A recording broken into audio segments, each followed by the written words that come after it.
Joining us now, columnist for the New York Times, Bret Stephens. And Bret, you had a column last week that a lot of people were talking about.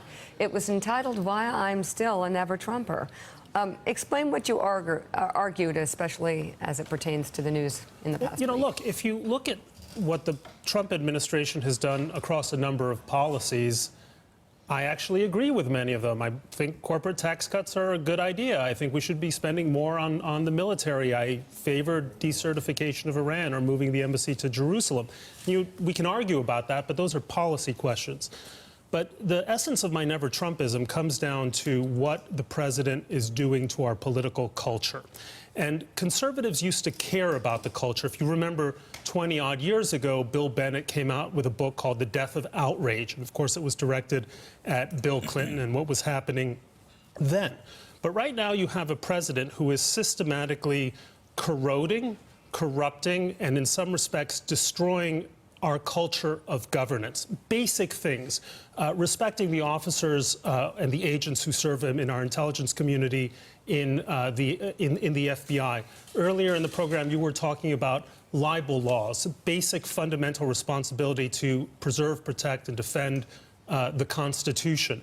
The fact that, as you were mentioning, this is a president who lies 5 times a day. He lies voluntarily, involuntarily, knowingly. This is not normal and not good for our country. And what worries me, Mika, is that Trump isn't. Conservatives think they're going to pocket a bunch of policy victories and then Trump is going to go away. No. Trump is going to create a culture of governance that is going to stay with us for generations, and that's what conservatives are really going to root. Well, all you need is sorry, Mike, all you need is one member of the judicial system or the intel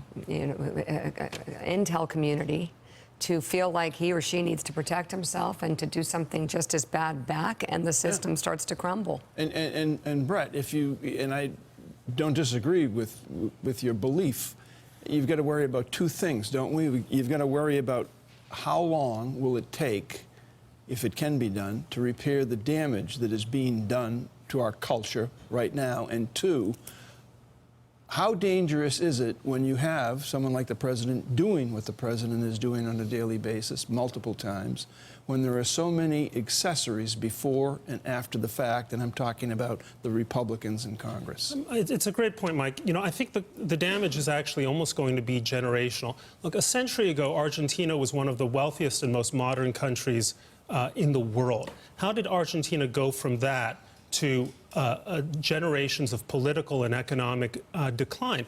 It attached to itself to, the famous cult of Peronism, which led to successive left-wing, right-wing governments, military governments, and a slow decline. So it's ironic that a president who wants to build a wall with Latin America is actually importing a style of cult of personality politics that is reminiscent of Juan Perón or actually of Hugo Chavez as well. And that's an irony I don't think his supporters really appreciate. So when you look at the polling that we've showed this morning that shows 1 year in, his level of support has not changed a bit, 36% in that one poll. His disapproval numbers have gone up, but his core support is at 36%. Are there never Trumpers, as you call yourself, that who have watched this first year and said, okay, maybe I didn't like the guy, but based on the policy achievements that you laid out, I'm in now. I've changed my view of Donald Trump because he's gotten these things done. And by the way, he's gotten us a Supreme Court justice. No, well, that's in fact one of my fears, that a lot of people who had been with me through the election and even in the early months of the presidency are saying, well, no, it's actually not so bad. I'm happy with the result. And, one of the things is that Trump has sort of increased our tolerance for what is abnormal. Right. Moynihan used to talk about defining deviancy down. Really dangerous. And so we've gotten... Let's just stop for 1 second. If Barack Obama had said in 2009, I think we need to pull the FCC licenses of all of these places and talk about a conservative federal judge in Texas, and because the judge ruled against, let's say, a segment of Obamacare, if Barack Obama said in 2009, our court system doesn't work anymore, it's a runaway court system, we've got to fix it. I mean, we'd say Republicans it's tyranny, and this is why we need our Second Amendment rights. 7 years. And by the way, it's the same thing with Bob Mueller's investigation. Imagine all the facts were the same, but instead of Jared being involved, it was Chelsea Clinton being involved. And imagine if it was Hillary Clinton was the president who was being investigated for Russia ties. Do you have a moment's doubt that Republicans would be screaming bloody murder and supporting a special investigation all the way in exactly the way they supported Ken Starr's investigation 20 years ago? And remember, with Ken Starr, how Clinton got impeached, the whole Monica Lewinsky saga, had very little to do with the initial basis of the investigation, which had to do with land deals in Arkansas. Right. Okay, well, Heidi, jump in. Brett, I guess the optimist's case would be that our system of governance is strong enough to withstand what may be an aberrational presidency. But I'm wondering what specifically, this is such an amorphous effect that we're talking about on our institutions, on our values, but what specifically do you think at this point is irreversible?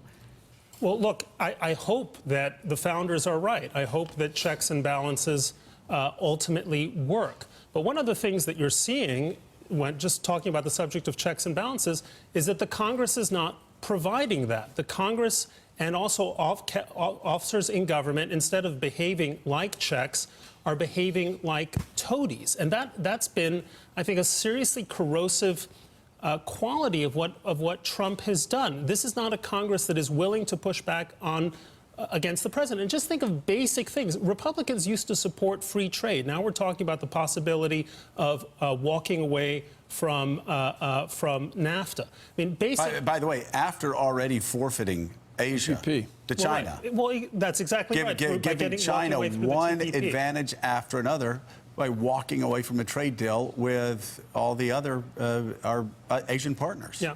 No, look, the real question is, I mean, the answer to that question is we're going to find out in 20 years.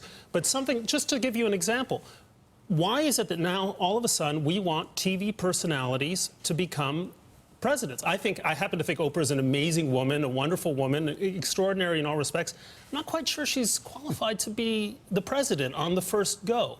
But we now have a system in which personalities, instead of experience or instead of policy chops or instead of a long life in politics, seem to be what potentially qualifies you for a run for the presidency. And that may be a fundamental change in the system. But politicians have really let people down and abused their roles as leaders and actually ended up being hypocritical on both sides. So we're here for a reason. I understand everything you've just said. But look, we actually have a great political They just tradition. want to believe somebody. I mean, think of everyone from John McCain to Joe Biden to Daniel Patrick Moynihan. Understood. There's a great tradition of American statesmen, stateswomen in Senate, in Congress. They develop expertise over time, and what we're discovering is just how disastrous it is when you cede politics to the non-political class because it creates a more entertaining form. Here's a radical idea. Why doesn't Oprah run for Senate in Illinois? And serve for 6 years and figure out how Washington works. That'd be great. That would be great. She's a wonderful woman. It's just what I said about Marco Rubio. Marco Rubio, he wasn't ready to be president of the United States. In my opinion, in 2016, I thought it was a joke. Guess what? In 2020, after he's been seasoned by how many years would that be? 10. 10 years? Yeah. Guess what? He knows about the frustrations of Washington. He's ready. I mean, if Oprah wants to be president, why doesn't she run for Senate first? The way Washington works should be a part of the equation. Coming up, Brett says, in a way, the president is right when he says there was no collusion. When you do a search on the White House website for mentions of the word wealthiest, you get multiple results. When you search for the word collusion, you get 0 results. We'll explain that further ahead on Morning Joe. Thanks for checking out MSNBC on YouTube, and make sure you subscribe to stay up to date on the day's biggest stories. And you can click on any of the videos around us to watch more from Morning Joe and MSNBC. Thanks so much for watching.